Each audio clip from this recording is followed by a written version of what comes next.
ಪಟ್ಟಿಯನ್ನು ಸಿದ್ಧ ಮಾಡಿ ನಾವು ವಾರ್ತಾ ಇಲಾಖೆಗೆ ಮತ್ತು ಪ್ರಚಾರಕ್ಕೆ ಕೊಟ್ಟು ನಾವು 5ನೇ ತಾರೀಕಿಗೆ ಶಿಕ್ಷಕರ ದಿನಾಚರಣೆ ಮಾಡಬೇಕು ಅಂತ ಕಾರ್ಡೆಲ್ಲ ಮುದ್ರಣ ಮಾಡ್ಕೊಂಡು ರೆಡಿ ಆದ ಸರ್.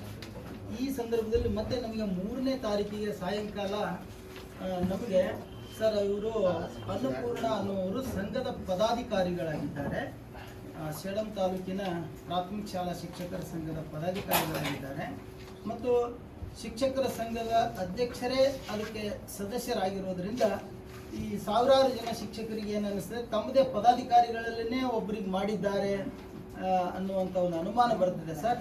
ಇದನ್ನು ನಾವು ಆಯ್ಕೆ ಮಾಡೋದು ಅಷ್ಟು ಸೂಕ್ತ ಆಗೋದಿಲ್ಲ ಅಂತ ಒಂದು ಅಭಿಪ್ರಾಯ ಬಂತು ಸರ್.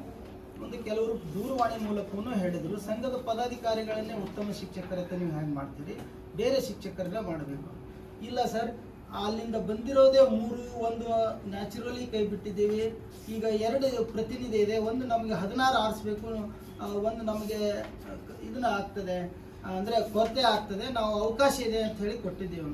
ಇಲ್ಲ ಅದು ಸಂಘದ ಪದಾಧಿಕಾರಿಗಳಿದ್ರೆ ಕೊಡ್ಲಿಕ್ಕೆ ಬರಲ್ಲ ಅಂತಂದ್ರೆ, ಇಲ್ಲ ಸರ್ ಗೈಡ್ಲೈನ್ಸ್ನಲ್ಲಿ ಹಾಗಿಲ್ಲ, ಸಂಘದ ಪದಾಧಿಕಾರಿಯವರಿಗೆ ಕೊಡಬಾರ್ದು ಅಂತ ಏನಿಲ್ಲ, ಅವರು ಆ ಮಾನದಂಡಗಳಲ್ಲಿ ಬಂದರೆ ಕೊಡಬೇಕು ಅಂತ ಇದೆ ಅಂತ ಹೇಳಿ ನಾವು ಆಯ್ಕೆ ಮಾಡಿ ಕಳಿಸಿದ್ದೇವೆ ಸರ್.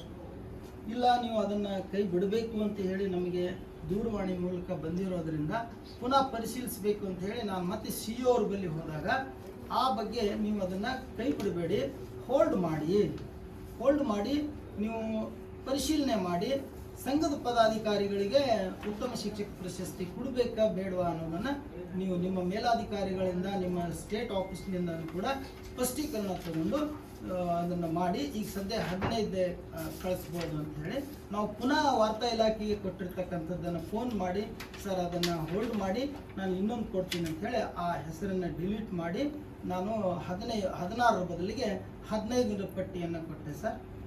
ಈ ರೀತಿ ನಮ್ಮ ಕಲಬುರಗಿ ಜಿಲ್ಲೆ ಉತ್ತಮ ಶಿಕ್ಷಕ ಪ್ರಶಸ್ತಿ ಆಯ್ಕೆಯನ್ನ ನಾವು ಈಗ ಸರಿ ಹೇಳ್ರಿ, ದೂರವಾಣಿ ಕರೆ ಬಂದಿದೆ, ಯಾರು ಬರ್ತಾರೆ ಅಂದ್ರೆ ಬಿಟ್ಟು ದೂರವಾಣಿ ಕರೆ ಬಂದಿರುವಂತದ್ದು ಸಚಿವರದು, ಸೇಡಂ ಸಚಿವರು ನಾನು ತೋರಿಸ್ತೀನಿ, ಅವ್ರು ಹೇಳಿಲ್ಲ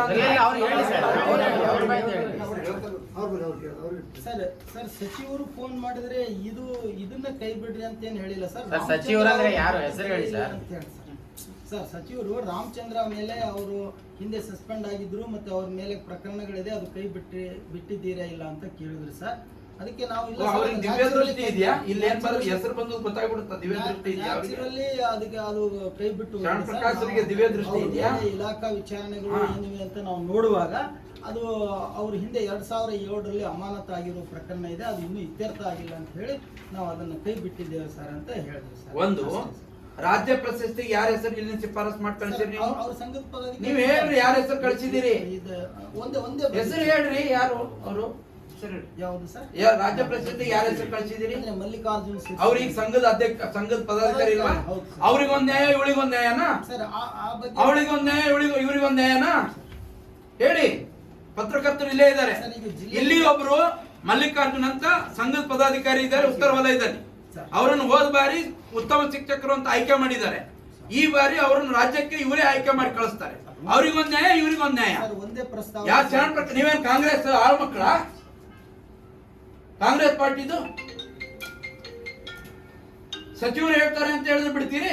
ಯಾರು ಫೋನ್ ಮಾಡಿದ ಕೂಡಲೇ ಯಾರ್ದಾರು ಅಲಿಗೇಷನ್ ಅಂತ ಕೈ ಬಿಟ್ಬಿಡ್ತೀರಿ? ತೋರಿಸ್ರಿ ನಿಮ್ ಬೈಲಾ ತೋರಿಸ್ರಿ, ಹೆಂಗೆ ಆಯ್ಕೆ ಮಾಡ್ತೀರಿ. ಅವ್ರ ಪದಾಧಿಕಾರಿ ಇಲ್ಲ ಅಂತಂದ್ರೆ ಕೊಡಕ್ ಬರಲ್ಲ ಅನ್ನೋದು ತೋರಿಸ್ರಿ, ಯಾವ್ದು ನಿಯಮ ಇದೆ ಅಂತ. ಅವರು ನಿಮ್ಗೆ ಅರ್ಜಿನೇ ಆಗ್ತಿರ್ಲಿಲ್ಲ, ನೀವು ಅರ್ಜಿ ಕರೆದಾಗ ಆ ನಿಯಮ ಹಾಕಿದ್ದೀರಾ? ಹೇಳಿದಿರಿ ಪದಾಧಿಕಾರಿಗಳು ಅರ್ಜಿ ಸಲ್ಲಿಸಂಗಿಲ್ಲ, ಹಾಕಿದ್ದೀರಾ? ಮತ್ತೆ ಇಲ್ಲಾಂದ್ರೆ ಯಾಕೆ ಬಿಟ್ರಿ? ಇವರು ನಿಯಮ ಇಲ್ಲ, ಸಚಿವರಿಗೆ ಮಾತಾಡ್ತಾರೆ, ಸಚಿವರು ಇವ್ರಿಗೆ ಹೇಳ್ತಾರೆ. ಯಾಕೆ ಅದರಲ್ಲೂ ರಾಜಕೀಯ ಮಾಡ್ತೀರಿ? ಒಂದು ಹಿಂದುಳಿದ ವರ್ಗದ ಮಹಿಳೆ 20 ವರ್ಷದಿಂದ ಶ್ರಮ ವಹಿಸಿ ಅಲ್ಲಿ ಸ್ಕೂಲ್ನಲ್ಲಿ ಉತ್ತಮ ಶಿಕ್ಷಕಿ ಅಂತ ಕೆಲಸ ಮಾಡ್ತಾ ಇರ್ಬೇಕಾದ್ರೆ ಅವಳನ್ನು ತಡೆಯುವಂತ ಕೆಲಸ ನೀವು ಮೊದಲು ಕೊಟ್ರೆ ಯಾಕೆ, ಆಮೇಲೆ ನೀವು ಬಿಟ್ರೆ ಯಾಕೆ? ನಮ್ ಕ್ವಶನ್ ಇದು. ಕಳಿಸಿದ ಮುಂಚೆ ಹಾಗೆ ವಿಚಾರ ಮಾಡ್ಬೇಕಿತ್ತು, ಕಳಿಸಿದ ಮೇಲೆ ಯಾಕೆ ಮಾಡ್ತೀರಿ ಸರ್? ಅಲ್ಲಿವರೆಗೆ ಇದು ಬಂದಿರಲಿಲ್ಲ. ಮಲ್ಲಿಕಾರ್ಜುನ್ ಯಾಕೆ ಕಳಿಸಿದ್ರಿ? ಮಲ್ಲಿಕಾರ್ಜುನ್ ಯಾಕೆ ಕಳಿಸಿದ್ರಿ ರಾಜ್ಯ ಪ್ರಶಸ್ತಿಗೆ? ಸುಮ್ಮನಿರ್ರಿ ನೀವು, ನನಗೆ ಹೇಳಿದ್ನಲ್ಲ ಅಜೆಂಡಾ ತೆಗೀರಿ. ಇಡ್ರಿ ನೀವು ಅವತ್ತಿಂದೆಲ್ಲ ಏನೇನಾಗಿದೆ ಅಂತ ಕಮಿಟಿ ಫೈನಲ್ ಮಾಡಿದ್ಮೇಲೆ ಫೈನಲ್ ಹಾ. ಒಪ್ಕೊಂಡಂಗೆ ನೀವ್ ಯಾರ್ರಿ ಅದಂತ ಹೋಲ್ಡ್ ಮಾಡಕ್ಕೆ ನೀವೆಲ್ಲರೂ ಕೂಡಿ ಫೈನಲ್ ಮಾಡಿದ್ಮೇಲೆ ಹೋಲ್ಡ್ ಮಾಡಕ್ಕೆ ನೀವ್ಯಾರು, ಕಮಿಷನರ್ ಯಾರು, CS ಯಾರು, ಅವ್ರಿಗೇನ್ ಅಧಿಕಾರ ಇದೆ? ಅವ್ರಿಗೇನ್ ಅಧಿಕಾರ ಇದೆ ರೀ? ಏನ್ರಿ ಸರ್, ಅವ್ರಿಗೇನ್ ಅಧಿಕಾರ ಇದೆ ಹೇಳ್ರಿ ಸರ್?